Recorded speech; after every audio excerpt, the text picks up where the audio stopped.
Olá, sejam bem-vindos aqui às entrevistas aos candidatos ao Senado do portal Roma News. Hoje nós vamos entrevistar a candidata ao Senado pelo PSOL, Úrsula Vidal. Úrsula, seja bem-vinda aqui às nossas entrevistas. A Úrsula, ela é jornalista, ela é cineasta, não é, Úrsula? Isso, jornalista, cineasta, mãe, política, enfim, ela é uma infinidade de coisas, né, de funções e tarefas. Você disputou, Úrsula, em 2016, né, pela primeira vez a Prefeitura de Belém. Foi a primeira disputa política, não é isso?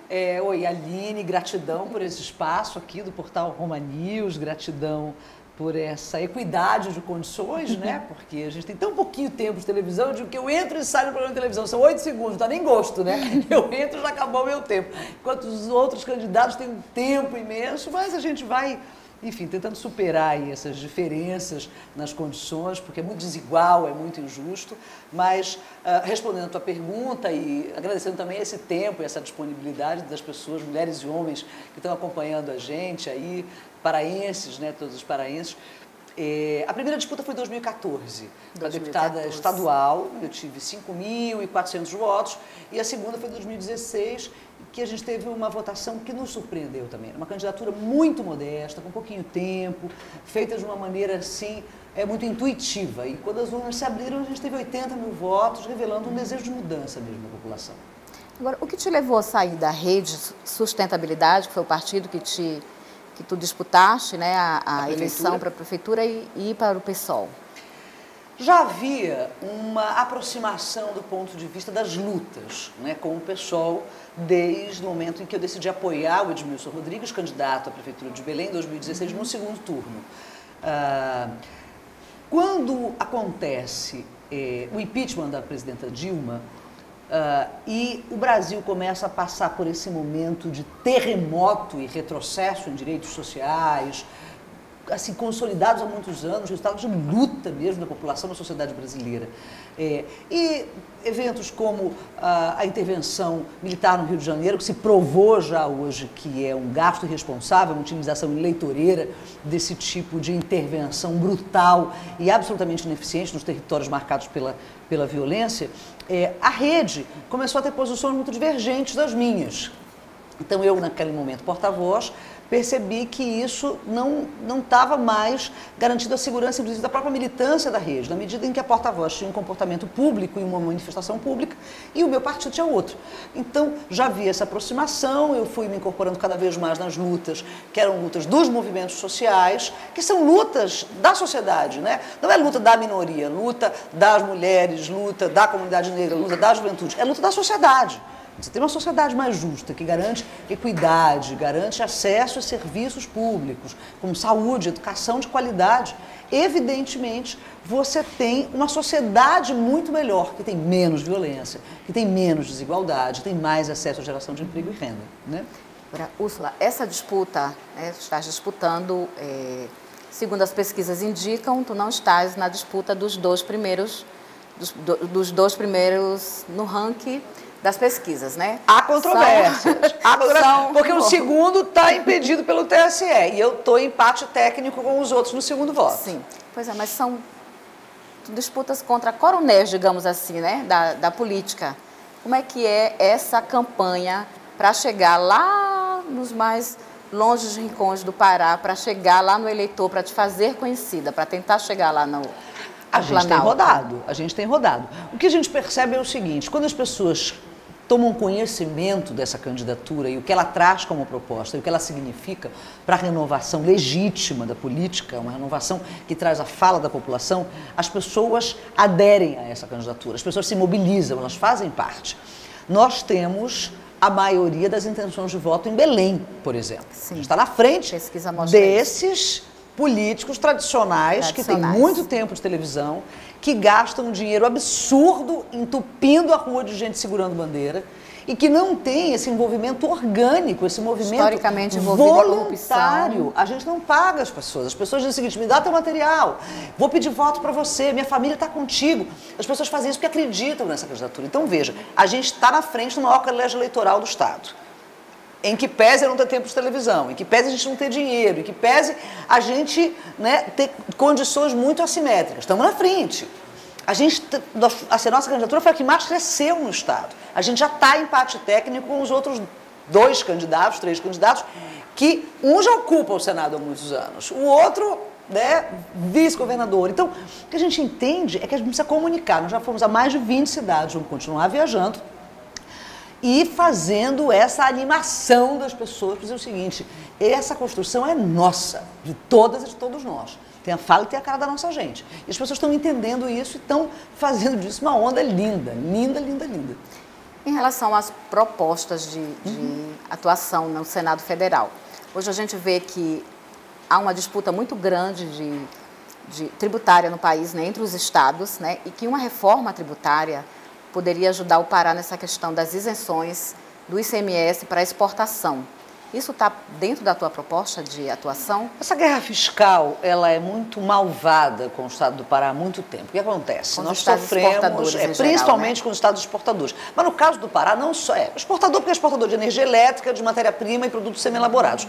No caso do Pará, não só o modelo de desenvolvimento para a Amazônia foi extremamente brutal com os territórios, porque não considerou as potencialidades e o modo de vida das populações, portanto, um modelo de desenvolvimento que respeitasse esse modo de vida, internalizando cadeias produtivas e não o modelo imposto. Agora, em relação a essa questão dessa guerra fiscal, nós sofremos com 2 problemas graves. Um deles é a Lei Candir. Há muita controvérsia em relação ao acumulado das nossas perdas nesses 22 anos. Mas o dado da FAPESP, trabalhado pela FAPESP, é de 25 bilhões. Bom, para a gente ter uma noção, só em 2016, o que a gente deixou de arrecadar, que foram 3 bilhões, a gente construiria 20 hospitais regionais ou 2 escolas técnicas profissionalizantes em cada município desse estado. Só com o que a gente deixou de arrecadar em 2016. Portanto, a questão da Lei Candir e da falta de articulação política para que a gente faça essa disputa pela compensação, isso é muito grave. Por quê? Porque a nossa classe política não se une e tem interesses absolutamente de paróquia, porque são paroquianos, entendeu? E, enquanto isso, o Estado sangrando porque precisa de recursos. Que eu ia te perguntar, falta pulso forte da bancada paraense? Falta união e responsabilidade da bancada paraense. Então, essa é uma questão de pulso forte, porque a gente podia ter pulso forte, assim, de maneira isolada, ninguém vai a lugar nenhum. Existe uma bancada de estados exportadores. O débito da União, por exemplo, com a Lei Candir, com os estados exportadores que começou a parar, é de mais de 500 bilhões. Sim. No nosso caso, 25 bilhões. Então, o que acontece é o seguinte, não só lutar pela compensação das perdas, porque no começo da Lei Candir havia uma compensação de 95%. Hoje ela está em 3%. Então, há um fundo de compensação para os estados exportadores. A questão é que se ficou uma liberalidade do governo federal. Isso nunca foi regulamentado como lei. A gente nunca brigou e vai adinho para cá, adinho para lá. Então, há uma necessidade de união da bancada. Fizeram recentemente uma discussão em Brasília para discutir a compensação dessas perdas. Dos 17 deputados federais foram 3. Não tem condição. Então, 3 senadores que a gente não viu uma foto dos 3 senadores unidos para discutir isso. Então, é preciso resolver. Uma outra questão, é um projeto que a gente tem, é o seguinte, não dá para fazer um discurso que é um discurso demagógico, dizer, olha, vamos reduzir o ICMS e lutar pela redução. Não dá, é a principal fonte arrecadadora do estado do Pará. O que a gente precisa é criar um fundo de compensação com regulamentação, para obrigar a lei, não ser um contingenciamento. Ah, apertou o recurso da União esse ano, contingencia, não repassa. Não. É lei, tem que repassar, como Fundeb, tem que repassar. É repasse de fundo a fundo.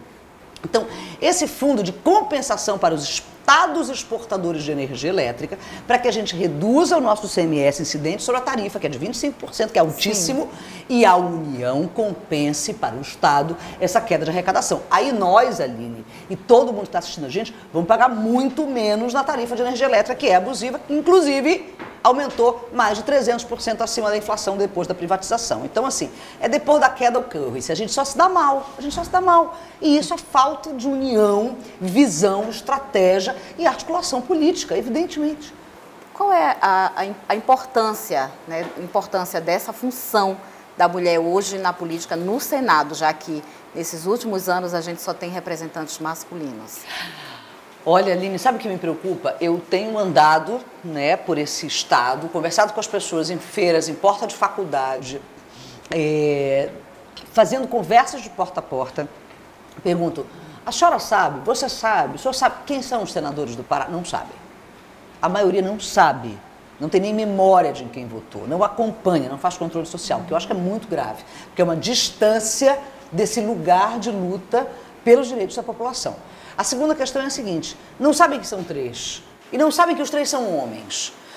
Nós somos mais da metade da população, nós somos mais da metade das eleitoras. 40% das famílias hoje no estado do Pará são chefiadas por mulheres. Nós somos o estado campeão da gravidez na adolescência. 1/3 dos partos é de meninas de 10 a 19 anos. São mães que cuidam das suas filhas, que cuidam das suas netas, que as netas vão tendo filha. 3 famílias morando na mesma casa, uma situação de coabitação gravíssima. E essa mulher não tem direito à creche, portanto para de estudar. Essa mulher não tem acesso a uma linha diferenciada de crédito para o empreendedorismo, porque nós nascemos empreendedoras, as nossas mães, as nossas tias, as nossas vizinhas, as nossas irmãs, as nossas comadres, as nossas avós têm uma banquinha de comida, produzem artesanato. Então tem aquela cooperativa de costura, estão na economia criativa, são fazedoras de arte popular, de cultura popular. Por que não tem um crédito diferenciado para essa mulher na medida em que a situação dela é de sobrecarga das atribuições, funções e responsabilidades nesse tecido social? Portanto, é preciso política pública específica. Está comprovado. Isso não é uma ilação, eu acho, eu tenho um palpite, não tenho palpite. Está comprovado por todas as pesquisas que onde há mais mulheres ocupando os espaços políticos, há muito mais investimentos em políticas públicas de promoção e proteção social. Ou seja, educação, geração de emprego e renda, saúde e segurança, que são políticas que precisam estar interligadas. Porque se a gente continuar trabalhando segurança no quadrado da segurança, educação no quadrado da educação e saúde no quadrado da saúde, nunca a gente vai fazer uma interação e um planejamento inteligente para que os territórios digam como é que essas políticas públicas conversam para ter efetividade de transformação social em cada localidade. Porque a política pública de saúde que você desenha para Altamira não é a mesma política pública que você desenha para Marajó. Para o Marajó, como é que você vai desenhar a mesma política pública para o Marajó da Floresta, que é o Marajó de Portel, que tem comunidades extrativistas, para o Marajó da Várzea, o Marajó dos Campos e o Marajó da Praia? São 16 municípios, né? Que tem complexidades diferentes. Super diferentes, né? Hoje a política ela é muito centrada na região metropolitana de Belém. Né? A política que eu digo, as decisões do orçamento, as gestões, né? A decisão do orçamento. Como fazer com o parlamentar para que as políticas públicas cheguem também nos municípios mais distantes da região metropolitana? Olha, com o parlamentar é ter um diálogo responsável com o gestor ou a gestora, né? Com o governador ou a governadora, nesse caso, como a gente só tem candidatos homens, o próximo candidato inevitavelmente será um homem. Tá? Então, tendo um diálogo responsável, porque, afinal de contas, esse mandato do Senado é para todas as paraenses e paraenses, né? Mulheres e homens paraenses, portanto, é preciso ter responsabilidade para que essa gestão tenha diálogo, entrada e construção coletiva junto com esse Senado. Uma outra questão é que um senador ao longo de 8 anos, ou uma senadora, ele tem a possibilidade de levar R$1 bilhão em emendas, se evidentemente todas aprovadas e não tiver contingenciamento. E isso auxilia muito a Caixa de Municípios, né? Que são municípios já estrangulados pela falta de recursos. Claro que não pode ter responsabilidade de fazer disso moeda de troca política, porque essa política do compadrio é o que transforma o Pará nesse cenário de tristeza hoje que a gente vive. Mas a gente pode levar emenda de bancada é junta 5 milhões aqui da minha emenda com 5 milhões da emenda do outro senador, com mais 5 milhões da outra emenda, e faz um projeto grande que tem uma intervenção nas regiões de integração. Ou seja, você não leva um ginásio para um município, você leva um equipamento público que beneficia 5 municípios de uma vez. A saída seria, então, ter consórcios municipais para esses programas, esse programa público de... O Estatuto das Metrópoles é um refinamento do Estatuto das Cidades. E ele dá arcabouço, garantia jurídica para que os municípios se juntem em consórcios intermunicipais para acessar recursos públicos por meio de projetos pensados para regiões. Essa é a saída, é pensar integrado e fazer junto. Ok. Úrsula, muito obrigada. Acabou. Não quero mais. Adorei. Obrigada pela entrevista. Portal Roma News nas eleições de 2018. Beijo, gratidão.